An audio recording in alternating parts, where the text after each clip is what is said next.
तो दोस्तों नमस्कार। भारतीय संविधान सभा में आपका स्वागत है और भारतीय संविधान सभा को हम अच्छे तरीके से देखेंगे ताकि यहाँ से एक भी क्वेश्चन ना छूटे। चलिए हम स्टार्ट करते हैं। भारतीय संविधान सभा का गठन कैसे कैसे होता है। तो क्या कह रहा है, कैबिनेट मिशन की संस्तुतियों के आधार पर भारतीय संविधान सभा के निर्माण करने वाली संविधान सभा का गठन जुलाई 1946 में हुआ था। कभी कभी इसके आगे डेट भी पूछ देता है तो क्या हो जाएगा, 9 जुलाई 1946 याद रखना है। चलिए, कैबिनेट मिशन के सदस्य जो थे सर स्टेफर्ड क्रिप्स थे, लॉर्ड पैंथिक लॉरेंस थे तथा एबी अलेक्जेंडर थे, ये भी याद रखना है। कह रहा है भारतीय संविधान सभा का गठन जो है कैबिनेट मिशन की संस्तुतियों के आधार पर हुआ था, ये भी याद रखना है। ठीक है, अब नोट में कुछ दिया हुआ है, इसको भी देख लेते हैं। भारत के संविधान सभा की रचना हेतु संविधान सभा का विचार सर्वप्रथम स्वराज पार्टी ने 1924 में प्रस्तुत की थी। ठीक है, चलिए, संविधान सभा के सदस्यों की कुल संख्या 389 निश्चित की गई थी, जिनमें 292 ब्रिटिश प्रांतों के प्रतिनिधि थे, 4 चीफ कमिश्नर क्षेत्रों के प्रतिनिधि थे एवं 93 देशी रियासतों के प्रतिनिधि थे। अब कैबिनेट मिशन योजना के अनुसार जो है जुलाई 1946 में संविधान सभा का चुनाव हुआ, जिसमें कुल 389 सदस्यों में से प्रांतों के लिए निर्धारित 296 सदस्यों के लिए चुनाव हुए, जिन्हें विभिन्न प्रांतों की विधानसभाओं द्वारा चुना गया। इसमें कांग्रेस को 208, मुस्लिम लीग को 73 स्थान एवं अन्य तथा 15 अन्य दलों के तथा स्वतंत्र उम्मीदवार निर्वाचित हुए। अगला कह रहा है कि 9 दिसंबर 1946 ईस्वी को संविधान सभा की प्रथम बैठक नई दिल्ली स्थित काउंसिल चैम्बर के पुस्तकालय भवन में हुई। 9 दिसंबर 1946 को संविधान सभा की प्रथम बैठक जो है नई दिल्ली स्थित काउंसिल चैम्बर के पुस्तकालय भवन में हुई, ये याद रखना। सभा के सबसे बुजुर्ग सदस्य जो थे सच्चिदानंद सिन्हा थे। सभा के सबसे बुजुर्ग सदस्य कौन थे? सच्चिदानंद सिन्हा थे। इसी को क्या अस्थायी अध्यक्ष बनाया गया। मुस्लिम लीग ने इस बैठक का क्या किया था? बहिष्कार किया था और पाकिस्तान के लिए बिल्कुल एक अलग संविधान सभा की मांग कर दी थी। चलिए अगला पॉइंट देखते हैं। हैदराबाद एक ऐसी देशी रियासत थी, बहुत इंपॉर्टेंट चीज़ है। ठीक है, हैदराबाद एक ऐसी देशी रियासत थी जिनके प्रतिनिधि संविधान सभा में सम्मिलित नहीं हुए थे।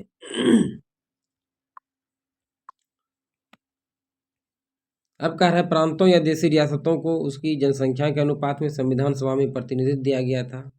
साधारणतः 10 लाख की आबादी पर एक स्थान का आवंटन किया गया था, ये भी याद रखना है। प्रांतों का प्रतिनिधित्व मुख्य 3 प्रमुख समुदायों की जनसंख्या के आधार पर विभाजित किया गया था। ये समुदाय थे मुस्लिम, सिख एवं साधारण। यहाँ पर जो हमको सबसे महत्वपूर्ण चीज़ है जो परीक्षा में ज़्यादातर पूछे जाते हैं, तो हमको यहाँ पे देखना ही है। संविधान सभा की प्रमुख समितियाँ एवं उनके अध्यक्ष, जिससे कई बार क्वेश्चन देखने को मिला है, इसको अच्छे से याद करना है। पहला कह रहा है कि संचालन समिति के अध्यक्ष कौन थे? संचालन समिति के अध्यक्ष डॉक्टर राजेंद्र प्रसाद थे। संचालन समिति के अध्यक्ष कौन थे? डॉक्टर राजेंद्र प्रसाद थे। संघीय संविधान समिति के अध्यक्ष कौन थे? तो पंडित जवाहरलाल नेहरू थे। संघीय संविधान समिति के अध्यक्ष कौन थे? पंडित जवाहरलाल नेहरू थे। और ये याद रखना है, जहाँ संघ की बात होगी तो वहाँ पंडित जवाहरलाल नेहरू ही उत्तर होगा। ठीक है, प्रांतीय संविधान सभा समिति के अध्यक्ष कौन थे? तो सरदार वल्लभ भाई पटेल थे। और प्रांत की अगर बात होगी तो सरदार वल्लभ भाई पटेल को मारना है। प्रारूप समिति के अध्यक्ष कौन थे? तो डॉक्टर भीमराव अम्बेडकर थे। प्रारूप समिति के अध्यक्ष कौन थे? डॉक्टर भीमराव अम्बेडकर थे। और संघ शक्ति समिति, जैसे बताएं कि जहाँ संघ रहेगा वहाँ क्या पंडित जवाहरलाल नेहरू हो जाएंगे। ठीक है, अब चलिए अगला पॉइंट देखते हैं कि मौलिक अधिकारों एवं अल्पसंख्यकों एवं जनजातियों तथा बहिष्कृत क्षेत्रों के लिए सलाहकार समिति के अध्यक्ष कौन थे? तो सरदार वल्लभ भाई पटेल थे। चलिए, राष्ट्र ध्वज संबंधी तदर्थ समिति के अध्यक्ष कौन थे? डॉक्टर राजेंद्र प्रसाद थे। राष्ट्र ध्वज संबंधी तदर्थ समिति के अध्यक्ष कौन थे? तो डॉक्टर राजेंद्र प्रसाद थे। प्रक्रिया नियम समिति के अध्यक्ष कौन थे? तो डॉक्टर राजेंद्र प्रसाद थे। प्रक्रिया नियम समिति के अध्यक्ष कौन थे? तो डॉक्टर राजेंद्र प्रसाद थे। चलिए और इसमें नोट में देख लेते हैं क्या दिया हुआ है। मौलिक अधिकारों मौलिक अधिकारों, अल्पसंख्यकों, जनजातियों तथा बहिष्कृत क्षेत्रों के लिए सलाहकार समिति के अंतर्गत 5 उप समितियाँ भी थी। तो 5 उप समितियाँ, मौलिक अधिकार उप समिति, इसके अध्यक्ष कौन थे? जो तो JV कृपलानी थे।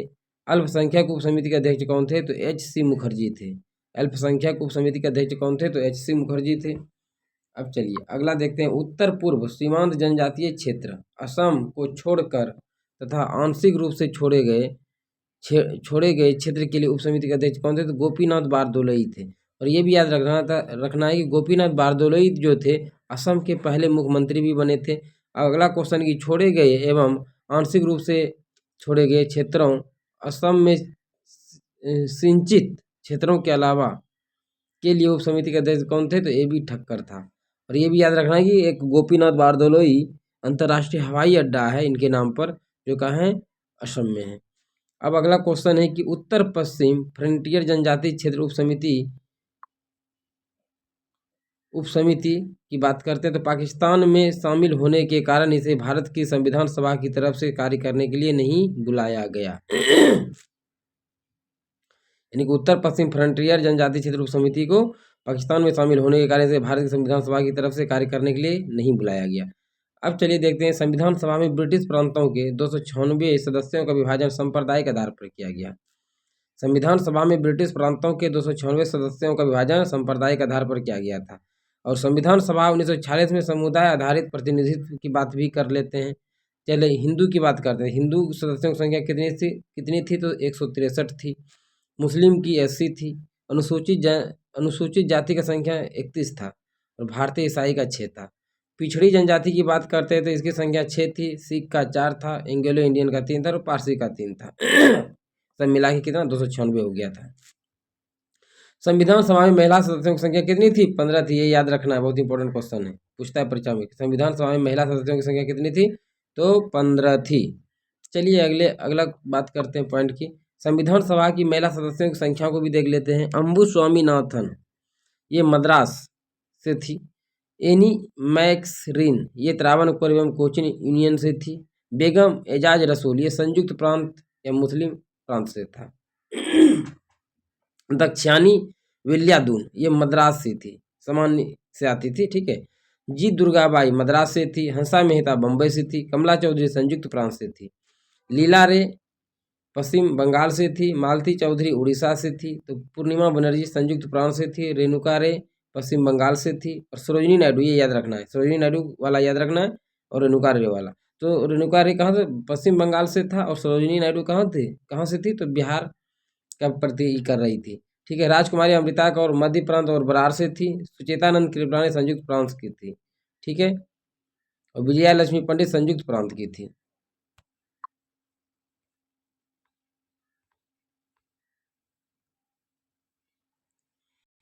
चलिए अगला पॉइंट की बात करते हैं। तो 11 दिसंबर 1946 को डॉक्टर राजेंद्र प्रसाद संविधान सभा के अस्थायी अध्यक्ष निर्वाचित हुए थे। और वो अस्थायी अध्यक्ष कौन थे? तो डॉक्टर सच्चिदानंद सिन्हा थे, ठीक है। चलिए संविधान सभा ने 2 उपाध्यक्ष बनाने का भी संकल्प लिया, जिसके तहत पहले उपाध्यक्ष HC मुखर्जी थे, जो 25 जनवरी 1947 को, एवं दूसरे उपाध्यक्ष VT कृष्णमाचारी था, जो 16 जुलाई 1947 को चुना गया था।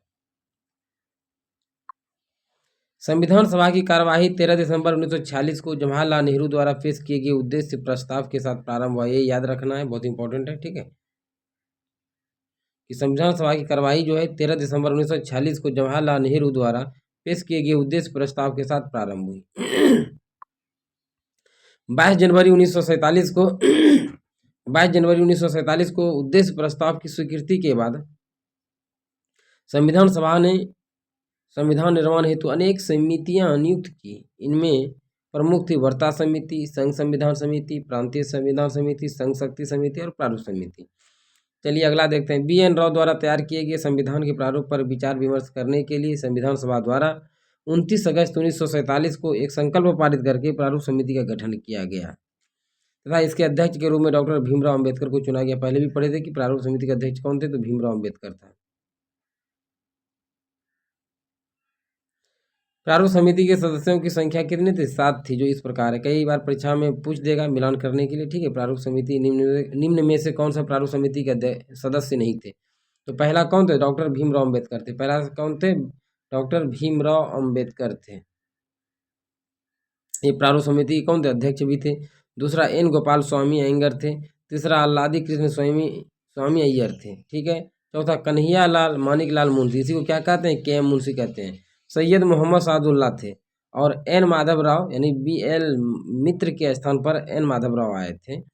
और DP खेतान की बात करते हैं, 1948 में इसकी मृत्यु हो जाती है और इसके स्थान पर बाद में कौन? TT कृष्णमाचारी को सदस्य बनाया गया था, ठीक है। प्लीज नोट में देख लेते हैं। क्या है? संविधान सभा में अंबेडकर का पहली बार निर्वाचन, ये याद रखना है। संविधान सभा में भीमराव अम्बेडकर का पहली बार निर्वाचन जो हुआ था, कहाँ से हुआ था? तो बंगाल से हुआ था। तथा देश बंटवारे के बाद उसका निर्वाचन बम्बई से हुआ था। देश बंटवारे के बाद उसका निर्वाचन कहाँ से हुआ था? मुंबई से हुआ था। इन्हें भारत के संविधान के प्रमुख वस्तुकार एवं भारत के संविधान के जनक के रूप में जाना जाता है, ये याद रखना है। इन्हें भारत के संविधान के प्रमुख वस्तुकार एवं भारत के संविधान के जनक के रूप में जाना जाता है। प्रारूप समिति ने अपना प्रारूप तैयार करने में 6 माह से भी कम का समय लिया। इस दौरान इसकी कुल 141 बैठक हुई, ठीक है। 3 जून 1947 की योजना के अनुसार देश का बंटवारा हो जाने पर भारतीय संविधान सभा की कुल सदस्य संख्या 324 नियत की गई थी, जिसमें 235 स्थान प्रांतों के लिए और 89 स्थान देशी रियासतों के लिए थे। अब कैबिनेट मिशन की अगर बात कर लेते हैं, कैबिनेट मिशन 1945 के प्रस्ताव पर गठित अंतरिम मंत्रिमंडल, इसका गठन 2 सितंबर 1946 को किया गया। चलिए इसके अध्यक्ष उपाध्यक्ष कौन थे देख लेते हैं। तो जवाहरलाल नेहरू जो थे, इसको कौन सा विभाग मिला था? तो कार्यकारी परिषद के उपाध्यक्ष थे और विदेशी मामले तथा राष्ट्रमंडल का विभाग था इसके पास। सरदार वल्लभ भाई पटेल की बात करते हैं तो गृह सूचना तथा प्रसारण मंत्री सरदार वल्लभ भाई पटेल थे। और कई बार क्वेश्चन में पूछता है तो प्रथम गृह मंत्री कौन थे? तो सरदार वल्लभ भाई पटेल थे। चलिए बालदेव सिंह ये प्रथम रक्षा मंत्री थे और जॉन मथाई उद्योग तथा आपूर्ति मंत्री थे। सी राजगोपालाचारी की बात करते हैं तो ये शिक्षा मंत्री थे। और CH भामा कौन थे? कार्य खान एवं बंदरगाह मंत्री थे। राजेंद्र प्रसाद जो थे खाद्य एवं कृषि मंत्री थे। आसफ अली रेलवे मंत्री थे और जगजीवन राम श्रम मंत्री थे। ये कैबिनेट मिशन 1945 के प्रस्ताव पर गठित अंतरिम मंत्रिमंडल की बात हो रही है। और अंतरिम मंत्रिमंडल का गठन 2 सितंबर 1946 को किया गया है, ये भी याद रखना है, ठीक है। अब मंत्रिमंडल में शामिल मुस्लिम सदस्य के भी देख लेते हैं कौन कौन से थे। मंत्रिमंडल में शामिल मुस्लिम लीग के सदस्य 26 अक्टूबर 1946 ईस्वी में मतलब इसका ये हुआ, ठीक है। लियाकत अली खां कौन थे? वित्त मंत्री थे। आई चुंद्रीगर वाणिज्य मंत्री थे। अब्दुल रब नस्तर संचार मंत्री थे। जोगेंद्र नाथ मंडल विधि मंत्री थे। और गजानतर अली खां स्वास्थ्य मंत्री थे।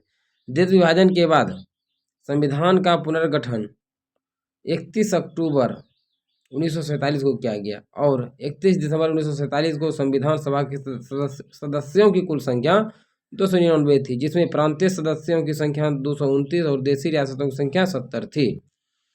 अब बात करते हैं प्रारूप समिति ने संविधान सभा के प्रारूप पर विचार विमर्श करने के बाद 21 फरवरी 1948 को संविधान सभा को अपनी रिपोर्ट पेश की।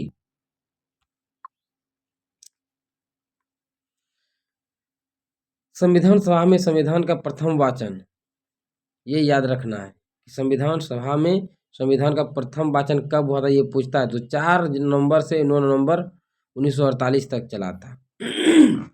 संविधान सभा में संविधान का प्रथम वाचन कब से कब तक चला था? तो 4 नवंबर से 9 नवंबर 1948 तक चला था। संविधान पर दूसरा वाचन भी होता है, यह 15 नवंबर 1948 ईस्वी को प्रारंभ हुआ और 17 अक्टूबर 1949 तक चला। संविधान सभा में संविधान का तीसरा वाचन भी हुआ और यह 14 नवंबर 1949 ईस्वी को प्रारंभ हुआ, जो 26 नवंबर 1949 ईस्वी तक चला। और संविधान सभा द्वारा संविधान को पारित कर दिया गया। तो इस समय संविधान सभा के कितने 284 सदस्य उपस्थित थे। चलिए अब स्वतंत्र भारत का पहला मंत्रिमंडल की बात कर लेते हैं, जो 1947 में इसका गठन किया गया। तो जवाहरलाल नेहरू प्रधानमंत्री बने। राष्ट्रमंडल तथा विदेशी मामले भी इनके पास, जवाहरलाल नेहरू के पास आए और वैज्ञानिक शोध भी इनके पास आए।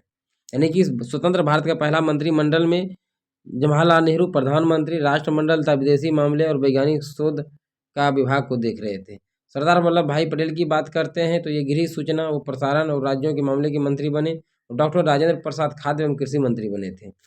मौलाना अबुल कलाम आज़ाद स्वतंत्र भारत के पहले शिक्षा मंत्री बने और जॉन मथाई रेलवे एवं परिवहन मंत्री बने थे। डॉक्टर भीमराव अम्बेडकर विधि मंत्री थे। ठीक है। बाबू जगजीवन राम की अगर बात करते थे, ये पहला श्रम मंत्री थे, कई बार परीक्षा में पूछा गया है। सरदार बलदेव सिंह की बात करते हैं, ये पहले रक्षा मंत्री बने स्वतंत्र भारत के। राजकुमारी अमृता कौर पहला स्वास्थ्य मंत्री बना और C.H. भामा वाणिज्य मंत्री बने। रफ़ी अहमद किदवई की बात करते हैं तो ये संचार मंत्री बने थे। R.K. शनमुखम शेट्टी की बात करते हैं तो ये वित्त मंत्री बने थे। और डॉक्टर श्यामा प्रसाद मुखर्जी उद्योग एवं आपूर्ति मंत्री बने थे। V.N. गाडगीवाल की बात करते हैं, ये कार्य खान एवं ऊर्जा मंत्री बने थे। भारत की रियासत का एकीकरण करने के लिए सरदार वल्लभ भाई पटेल की अध्यक्षता में 5 जुलाई 1947 को रियासती विभाग बनाया, जिसके सचिव V.P. मेनन थे। ये याद रखना है, बहुत इंपॉर्टेंट क्वेश्चन है कि भारत के रियासत का एकीकरण करने के लिए सरदार वल्लभ भाई पटेल की अध्यक्षता में 5 जुलाई 1947 को रियासती विभाग बनाया गया, जिसके सचिव कौन थे? V.P. मेनन थे।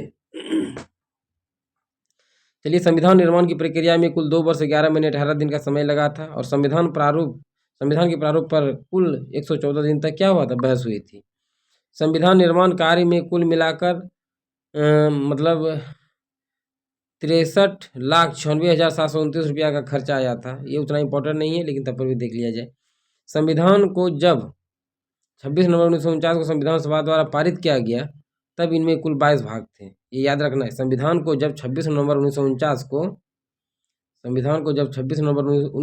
को संविधान सभा द्वारा पारित किया गया, तब इसमें कुल 22 भाग थे, 395 अनुच्छेद थे और 8 अनुसूचियाँ थी। वर्तमान समय में 22 भाग, 395 अनुच्छेद और 12 अनुसूचियाँ हो गई है।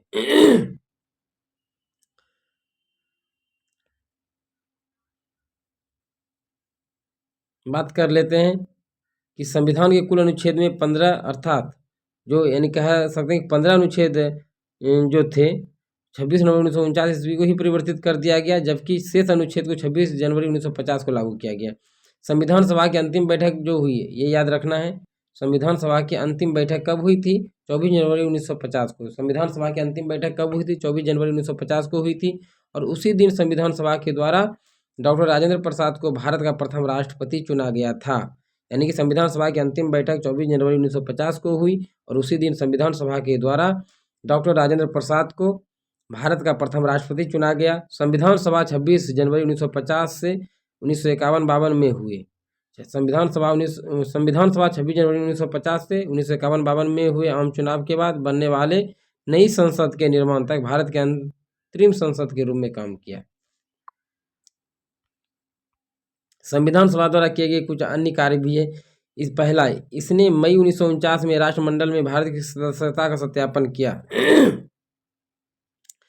चलिए, ये इंपॉर्टेंट है, इसको ध्यान से देखना है। संविधान सभा द्वारा किए गए कुछ अन्य कार्य थे। इसने मई 1949 में राष्ट्रमंडल में भारत की सदस्यता का सत्यापन किया। तो क्वेश्चन पूछेगा कि राष्ट्रमंडल में भारत ने सदस्यता कब ग्रहण किया? तो 1949 में।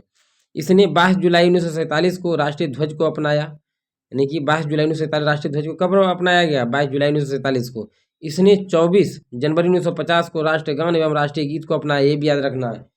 भारतीय संविधान ने 24 जनवरी 1950 को राष्ट्रगान एवं राष्ट्रीय गीत को अपनाया। तो राष्ट्रीय गान कौन सा है पता है? राष्ट्रीय गीत कौन सा है ये पता होनी चाहिए। ठीक है, राष्ट्रीय गान जन गण मन है और राष्ट्रीय गीत क्या है? वंदे मातरम। ये याद रखना है। चलिए, अगला क्वेश्चन है,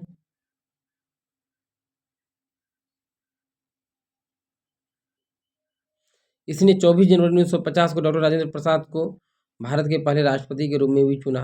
संविधान सभा ने 24 जनवरी 1950 को डॉक्टर राजेंद्र प्रसाद को भारत के पहले राष्ट्रपति के रूप में चुना।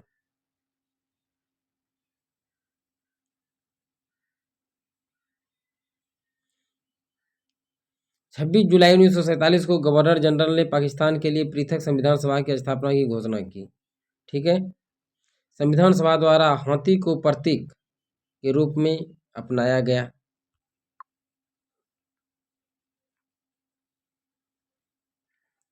चलिए, और क्वेश्चन को देख लेते हैं। मूल संस्करण का सौंदर्यीकरण और सजावट शांति निकेतन के कलाकारों ने किया था।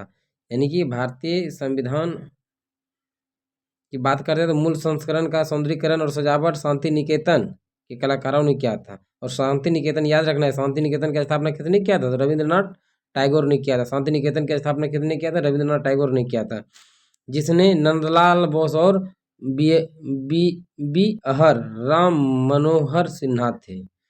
मतलब संविधान सभा का जो है सजावट, मतलब संविधान सभा का बुक का सजावट किसने किया था? नंदलाल बोस और बी हर राम मनोहर सिन्हा ने। मूल संविधान के हिंदी संस्करण का सुलेखन बसंत कृष्ण वैद्य, यानी कि मूल संविधान के हिंदी संस्करण का सुलेखन बसंत कृष्ण वैद्य द्वारा किया गया, जिसे नंदलाल बोस द्वारा सुंदर ढंग से अलंकृत किया गया। ये भारतीय चित्रकार थे नंदलाल बोस, ठीक है। HBR अयंगर को संविधान सभा का सचिव नियुक्त किया गया। HBR अयंगर को संविधान सभा का क्या सचिव नियुक्त किया गया। संसद संविधान की मूल ढांचा में नकारात्मक संशोधन नहीं कर सकते, ये बहुत इंपॉर्टेंट है और याद रखना है इसको, ठीक है, कि संसद जो है संविधान की मूल ढांचा में नकारात्मक संशोधन नहीं कर सकती है। स्पष्टतः संसद वैसा संशोधन कर सकती है जिससे मूल ढांचा का विस्तार हो, मजबूतीकरण हो। अब 42वां संविधान संशोधन की बात करते हैं, तो 42वां संविधान संशोधन 1976 ईस्वी के द्वारा इसमें समाजवादी, पंथ निरपेक्ष और राष्ट्र की अखंडता शब्द जोड़े गए।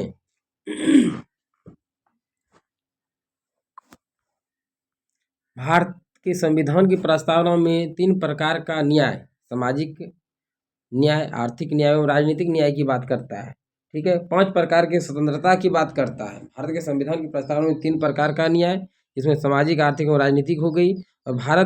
और भारत के संविधान में 5 प्रकार की स्वतंत्रता